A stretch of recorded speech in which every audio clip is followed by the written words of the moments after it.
I now invite Sarah Walker to come forward and light the chalice and lead us in our affirmation of covenant, which you'll find in your order of service.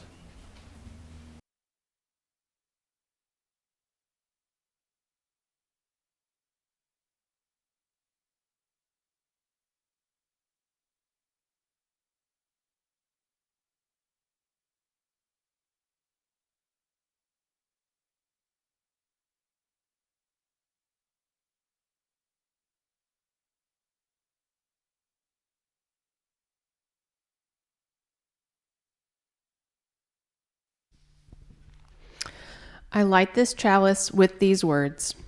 Open our eyes to see what is beautiful. Open our minds to learn what is true. Open our hearts to love one another.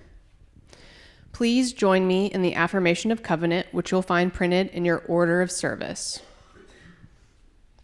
Saying, love is the doctrine of this church. The quest for truth is its sacrament, and service is its prayer. To dwell together in peace, to seek knowledge and freedom, to serve humankind in fellowship, to the end that all souls shall grow into harmony with the divine. Thus do we covenant with each other.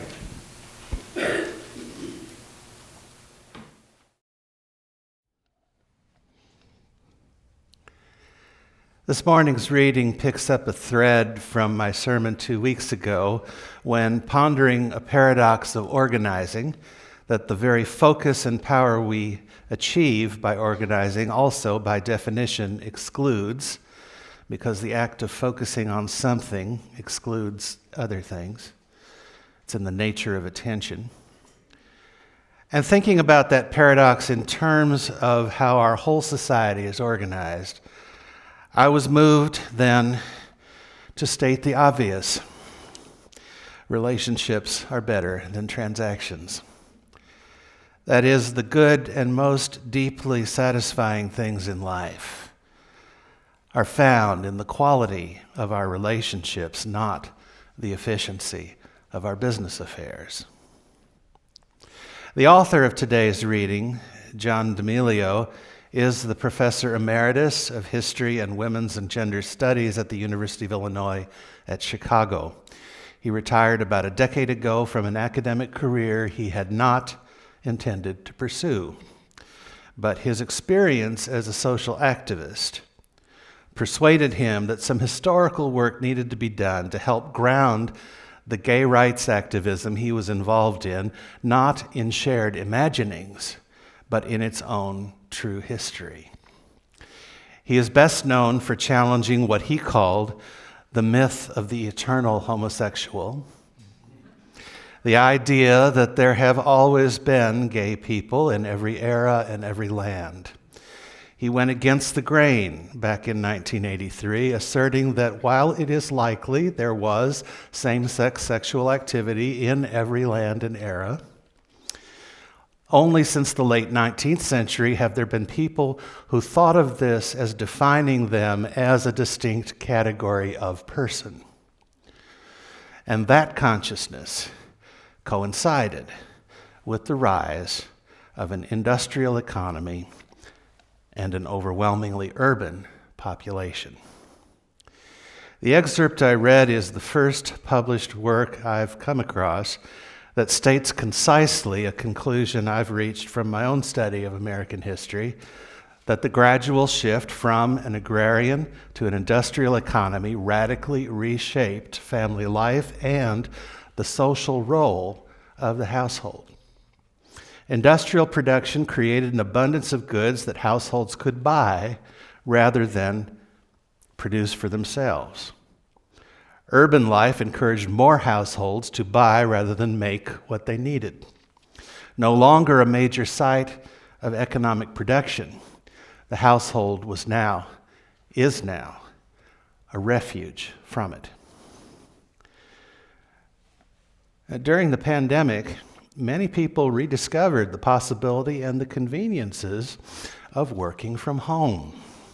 No commute, more control of your time, the possibility of simultaneously getting housework done, thanks to home appliances, computers, and Zoom. The agrarian household needed people to wash the dishes and do the laundry and clean the floors. Since the early 20th century, we have steadily acquired labor-saving machines for all that. This change, D'Amelio has argued, gradually lessened the need for large families and made it more possible for a same-sex couple or a single person to sustain a household. The development of planes, trains, and automobiles helped get work out of the home and created the daily commute. As the commute developed, so did the government's expanded role in the economy.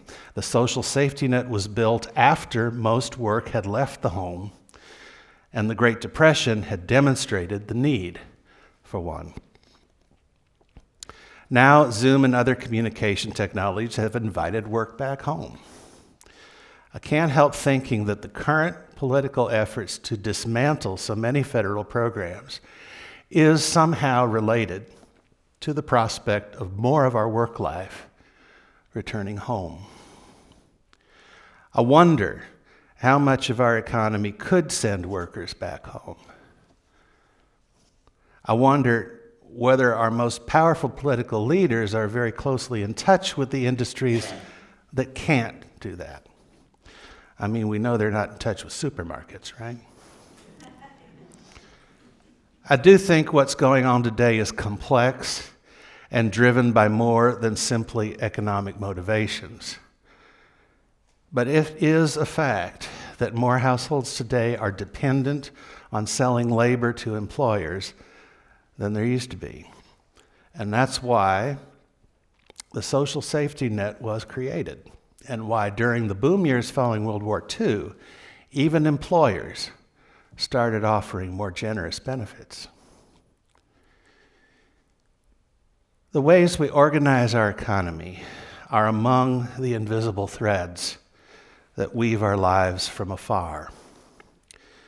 Other threads, closer at hand, more within our power, may be equally invisible.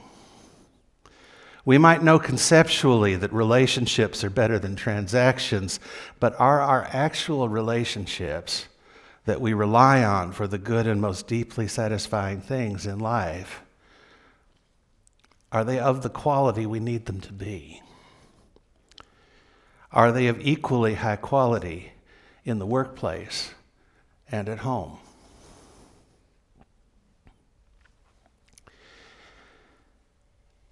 The major change in our statement of faith that was adopted last summer, the new Article 2 in the UUA bylaws, exchanged a single covenant we called the Seven Principles for a framework of values within which we practice covenanting with one another. The rhetorical form expresses that change. The Seven Principles statement began and ended with covenanting language. Lists of the 7 principles and 6 sources were enclosed between 2 declarations of covenant. The first stated, "We, the member congregations of the Unitarian Universalist Association, covenant to affirm and promote," and then came the lists of principles and sources. Then, after a sentence expressing our aspiration to deepen our understanding and expand our vision, came the second declaration. As free congregations, we enter into this covenant, promising to one another our mutual trust and support. The new statement begins not with a declaration, but with a description of our tradition. And here it is. As Unitarian Universalists, we covenant congregation to congregation and through our association to support and assist one another in our ministries. We draw from our heritages of freedom, reason, hope, and courage, building on a foundation of love. Love is the power that holds us together and is at the center of our shared values. We are accountable to one another for doing the work of living our shared values through the spiritual discipline of love.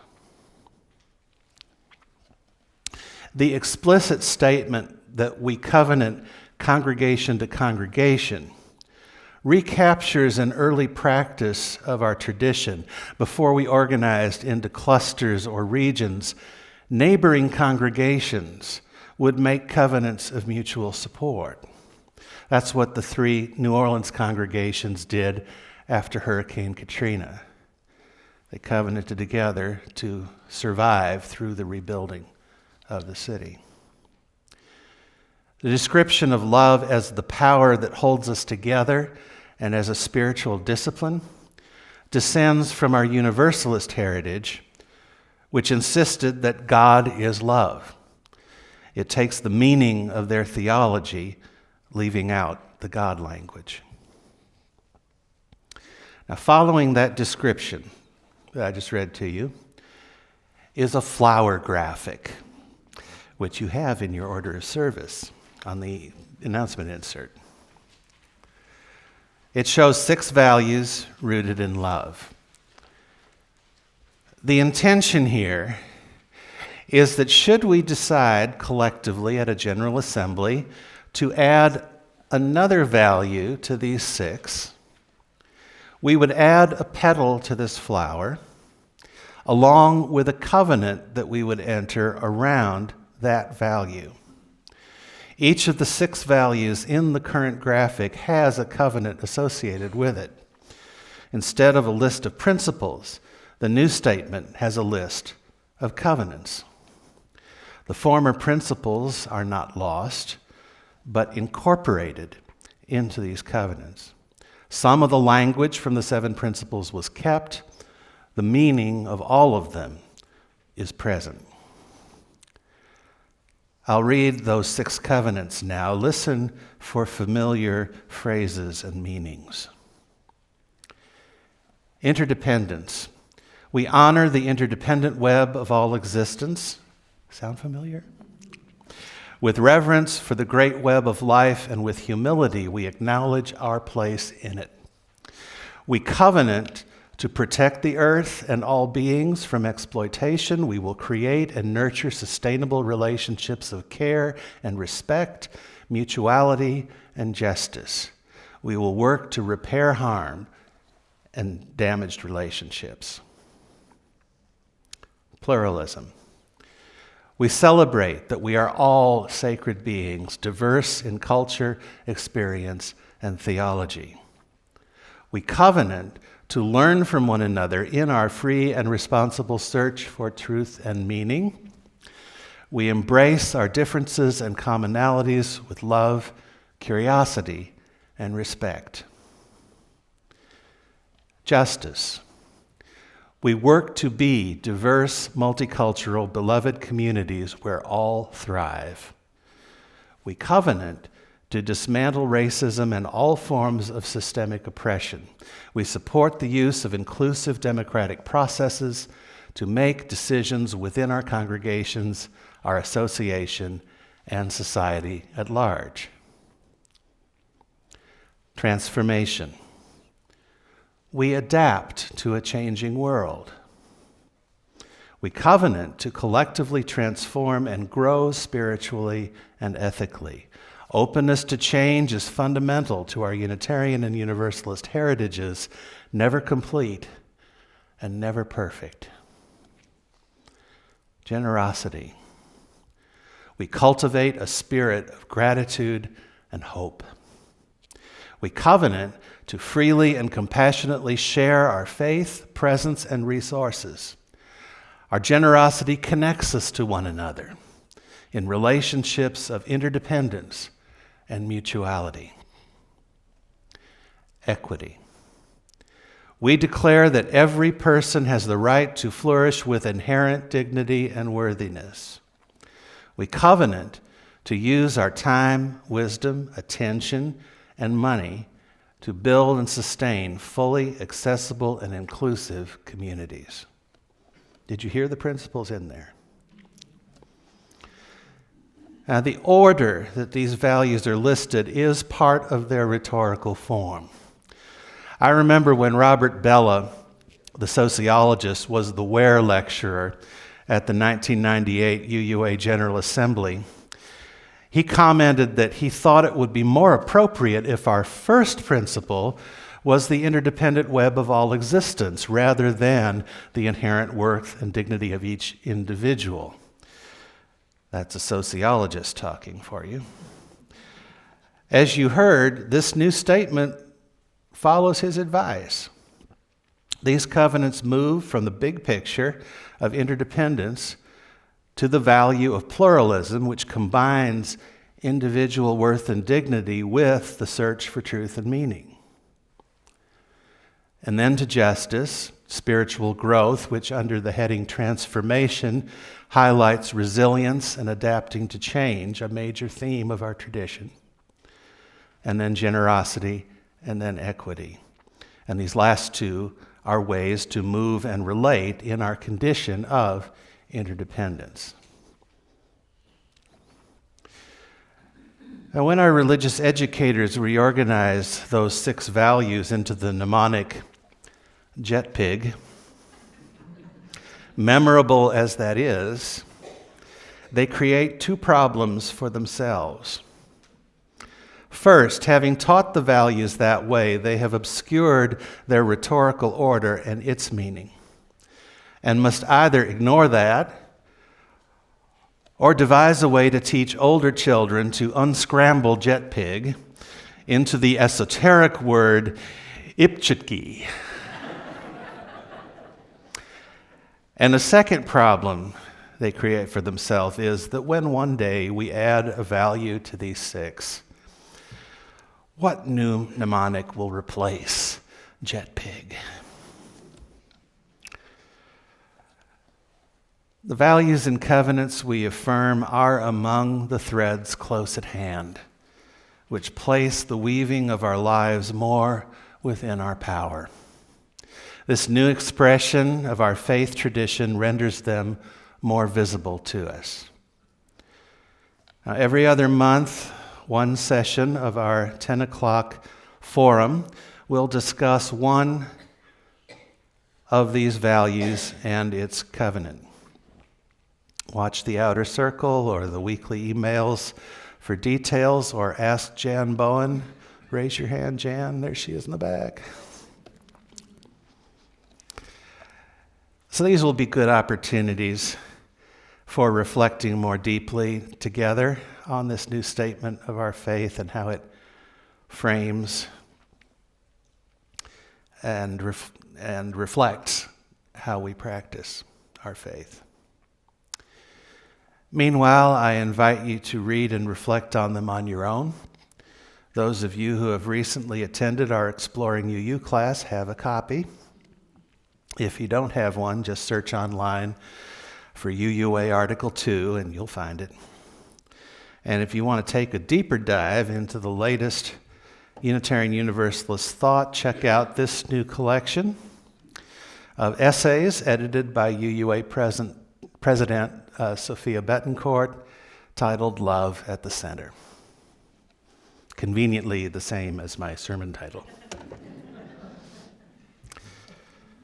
And may we continue to deepen our understanding and expand our vision. Amen.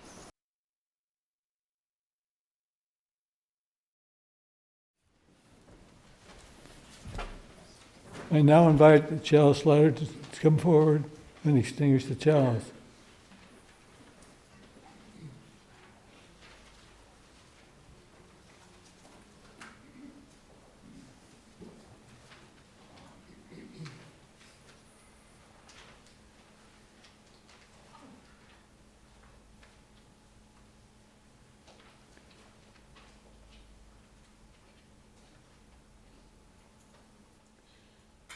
Please join in saying our closing words, which are, Go out into the world in peace, have courage, hold on to what is good, return to no person evil for evil, strengthen the faint-hearted, support the weak, help the suffering, honor all beings.